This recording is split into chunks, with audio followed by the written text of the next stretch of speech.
Hello बच्चों, आपका बहुत बहुत स्वागत है हमारे चैनल जीके बाय शेखावत पे। मैं आप लोगों के लिए ये वीडियो बना रही हूँ। मैंने ये चैनल शुरू किया है कॉलेज वाले बच्चों के लिए। अक्सर क्या होता है, कंपटीशन के लिए जो जीके पढ़नी होती है वो मिल जाता है बच्चों को बेटर, लेकिन कॉलेज वाले बच्चों को नहीं मिल पाता है। कॉलेज बच्चे रेगुलर नहीं जा पाते हैं, या फिर जब भी देखते हैं उनको कोई कन्फ्यूजन होता है तो वो तैयारी नहीं कर पाते हैं इस चीज़ की। कोई भी कन्फ्यूजन होता है तो कॉलेज की क्लास मिस करने के बाद नहीं उनको याद रहता है। तो मैं उनकी शुरू कर रही हूँ कि कॉलेज वाले बच्चे उनके इंपॉर्टेंट क्वेश्चन जो 20 नंबर के आते हैं बीए वाले बच्चों के, और छोटे क्वेश्चन, ये सारे क्वेश्चन में आप लोगों को कवर करवाऊंगी, तो आप लोग मुझे सपोर्ट करें। तो आज हम पढ़ेंगे हड़प्पा सभ्यता।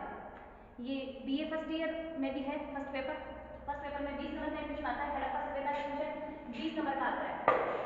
तो देखते हैं, सबसे पहले देखते हैं हड़प्पा सभ्यता का टाइम पीरियड। टाइम पीरियड को लेके कई सारे कंफ्यूजन है, कई सारे इतिहासकार है जिन्होंने अपने अपने मत के अनुसार अलग अलग टाइम पीरियड बताया है। लेकिन जो सर्वमान्य टाइम पीरियड है वो है 2350 ईस्वी से लेके 2350 ईसा पूर्व से लेके 1750 ईस्वी 1750 ईसा पूर्व, ये टाइम पीरियड सर्वमान्य माना जाता है। और इस टाइम पीरियड को निकालने की जो विधि है वो C14 यानी कार्बन 14 पद्धति के द्वारा इस विधि को निकाला गया है। इस विधि का प्रमाण मिलता है कि C14 से हमें पता चलता है कि ये टाइम पीरियड हड़प्पा सभ्यता का रहा होगा। उसके बाद हम बात करें क्षेत्र की, तो हड़प्पा सभ्यता का जो क्षेत्र है वो कुछ इस प्रकार है। पहली बात तो हड़प्पा सभ्यता त्रिभुजाकार है। त्रिभुजाकार है, आप लोग याद रखना, ये हड़प्पा सभ्यता त्रिभुजाकार है। ये उत्तर में, ये उत्तर हो गया आपका, और ये दक्षिण, ये पूरब, और ये आपका पश्चिम हो गया। तो इधर देखो, उत्तर में ये है जम्मू कश्मीर। जम्मू कश्मीर में एक जगह पड़ती है, उसका नाम है मांदा। मांदा जम्मू कश्मीर से लेके दक्षिण में ये दायमाबाद महाराष्ट्र तक है। दायमाबाद महाराष्ट्र में एक जगह पड़ती है जिसका नाम है दायमाबाद। ये थोड़ा गलत हो गया, महाराष्ट्र, यस, दायमाबाद महाराष्ट्र तक। तो पूर्व में ये जो है अपना एक राज्य है यूपी, उत्तर प्रदेश। तो उत्तर प्रदेश की एक जगह है आलमगीरपुर। आलमगीरपुर ये यूपी की जगह, उत्तर प्रदेश। यहां से लेके पश्चिम में सूत काली डोर,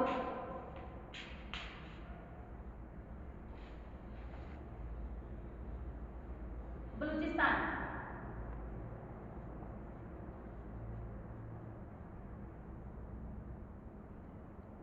बलूचिस्तान यहाँ तक का ये हड़प्पा सभ्यता का क्षेत्रफल विस्तार है। और हड़प्पा सभ्यता का जो है ये त्रिभुजाकार है। इसमें हम देख सकते हैं कि इसकी जो लंबाई और चौड़ाई की बात करें तो इसकी लंबाई 1400 किलोमीटर है और चौड़ाई जो है वो 1600 किलोमीटर है। अब हम बात करते हैं कि हड़प्पा सभ्यता का नाम हड़प्पा सभ्यता ही क्यों रखा गया। इस पे हम आते हैं। तो देखो, पुरातत्व विभाग में एक नियम है। इस नियम के अकॉर्डिंग ये होता है कि जिस स्थान को पुरातत्व विभाग में सबसे पहले खोजा जाता है उसका नाम उसी स्थान के नाम पर रखा जाता है। और हड़प्पा सभ्यता की खोज जिसके अकॉर्डिंग हुई उसमें सबसे पहले जिस क्षेत्र को खोजा गया वो था हड़प्पा। हड़प्पा सभ्यता की खोज कुछ इस प्रकार हुई कि 1826 ईस्वी में 1826 ईस्वी में एक चार्ल्स मेसन नाम का व्यक्ति था जिसने ये जानकारी दी कि यहाँ जो लोग होते हैं, यहाँ के आसपास के जो लोग हैं वो ईंटें निकाल लेते हैं और मकान बना लेते हैं। यहाँ इनको ईंटें खरीदने की जरूरत नहीं पड़ती। तो पहले तो इस चीज पे ध्यान ही दिया गया चार्ल्स मेसन। देखो, पूछा जाता है एग्जाम में कि सबसे पहले हड़प्पा सभ्यता की जानकारी किसने दी, तो आप लोग इस चीज को याद रखेंगे, चार्ल्स मेसन ने सबसे पहले हड़प्पा सभ्यता की जानकारी दी। उसके बाद क्या हुआ, कुछ दिनों बाद में दो भाई थे जिनको बटन बंधु कहा जाता है। बटन बंधु कहा जाता है। इन्होंने जब रेलवे ट्रैक लाइन बिछाई जा रही थी 1853 से 1856 के बीच में, जब रेलवे ट्रैक लाइन बिछाई जा रही थी तब क्या हुआ कि इन लोगों ने देखा कि रेलवे की जब पटरियां बिछा रहे थे तब कुछ ईंटें पाई इन लोगों ने। तो इन लोगों ने सोचा कि यहाँ कुछ है, लेकिन फिर भी इस पर ध्यान नहीं दिया गया। बाद में अपने पुरातत्व विभाग के जो पुरातत्व विभाग के जिनको अपन जनक भी कहते हैं, कनिंघम जिसको कहते हैं, कनिंघम ने सोचा कि इसकी खुदाई की जाए। फिर कनिंघम ने इनकी खुदाई करवाई और खुदाई करने के बाद में पता चला कि यहाँ कोई एक सभ्यता है। खुदाई करने से पूरा का पूरा एक शहर निकल के आया। वहाँ कुछ ईंटें नहीं थी बल्कि पूरा का पूरा एक शहर निकल के आया जिसको हम हड़प्पा सभ्यता के नाम से जानते हैं। हड़प्पा सभ्यता।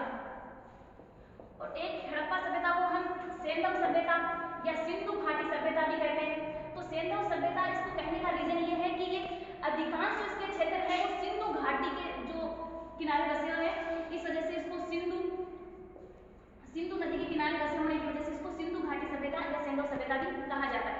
ये हमने इतनी सारी चीजें देख ली।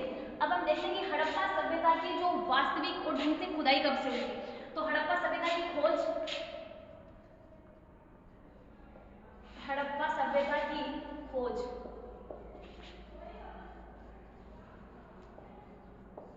1921 में की गई। जो सही ढंग से खोज है हड़प्पा सभ्यता की वो 1921 में हुई। 1921 में हड़प्पा सभ्यता की खोज हुई और खोज करने वाला जो व्यक्ति था वो था दयाराम साहनी। दयाराम साहनी जी थे।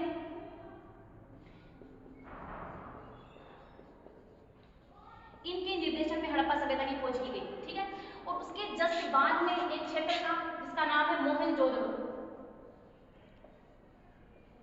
और मोहनजोदड़ो की जो खोज है वो की गई 1922 में।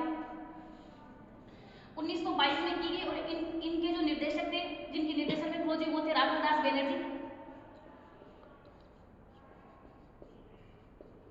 अक्सर क्या होता है कि हम लोग कंफ्यूज हो जाते हैं कि हड़प्पा सभ्यता की खोज किसने की, राघव दास बनर्जी कर देते हैं, ये कर देते हैं। तो मैं आप लोगों को एक ट्रिक बताती हूँ, उससे आप लोग बिल्कुल भी कभी कंफ्यूज नहीं होंगे। इधर ध्यान से देखो, ट्रिक है जो हड़प्पा सभ्यता और मोहनजोदड़ो की खोज के बारे में ट्रिक है। एक वाक्य याद रखें आप, एक मोर ने हद कर दी।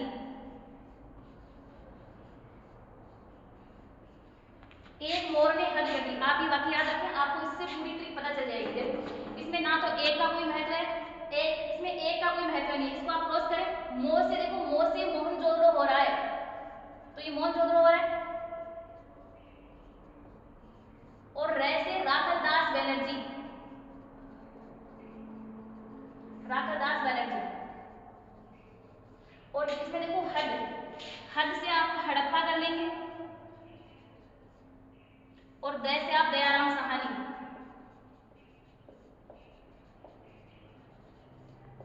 ये ट्रिक आप याद रखेंगे। एक मोर ने हद कर दी, उससे आप मोर से आप मोर निकालेंगे मोहनजोदड़ो, और रे से राघव दास बनर्जी, और है से हद में से आप है निकाल के हड़प्पा बनाएंगे और द से दयाराम साहनी। तो बच्चों ये ट्रिक आपको याद रखना। बाकी का आज हमने इतना पढ़ लिया हड़प्पा सभ्यता के बारे में, बाकी का हम अगली क्लास में पढ़ते हैं। अगले पार्ट में आप हड़प्पा सभ्यता के पार्ट 2 में देख लेना और इसको अपन बाकी कंटिन्यू करेंगे अगली क्लास में।